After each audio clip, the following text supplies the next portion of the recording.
আর একটু কাজ শেষ করলেই বাড়ি ফিরবো। হাল্ক, তুই তাড়াতাড়ি বাড়ি যা, তোর মায়ের শরীর খুব খারাপ। মা, আমি আসছি মা, তোমার কিছু হতে দেব না আমি।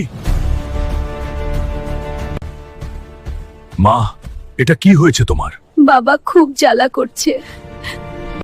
এটা সাধারণ রোগ না, নিশ্চয়ই কেউ কিছু করেছে। হাল্ক, এটা ছাতা ডাইনির কাজ। যে করেছে তাকে আমার সামনে আনতেই হবে। সে থাকে গভীর জঙ্গলে, ছাতা গাছের নিচে। ছাতা ডাইনি, বের হয়ে আয়। তুই আমার কাছে এসেছিস কেন মানুষ? তুই আমার মায়ের এমন করেছিস কেন? মানুষ জঙ্গল নষ্ট করে, এটাই তার শাস্তি। আমার মায়ের এই অবস্থা করার জন্য প্রথমে একটু হালুয়া রুটি খেয়ে নে। এই ওষুধ মাকে খাওয়ালে সে ঠিক হয়ে যাবে। মিথ্যে হলে তোকে ছাড়বো না আমি। মা, আমি এসে গেছি, দেখো, তোমার আর কিছু হবে না। বাবা, আমি ভালো হয়ে যাচ্ছি। মা, তোমাকে আমি কিছু হতে দেব না। মায়ের জন্য লড়াই করলে কোনো অভিশাপ টিকে থাকতে পারে না। আর বন্ধুরা, এরকম ভিডিও দেখবার জন্য চ্যানেলটি সাবস্ক্রাইব করো।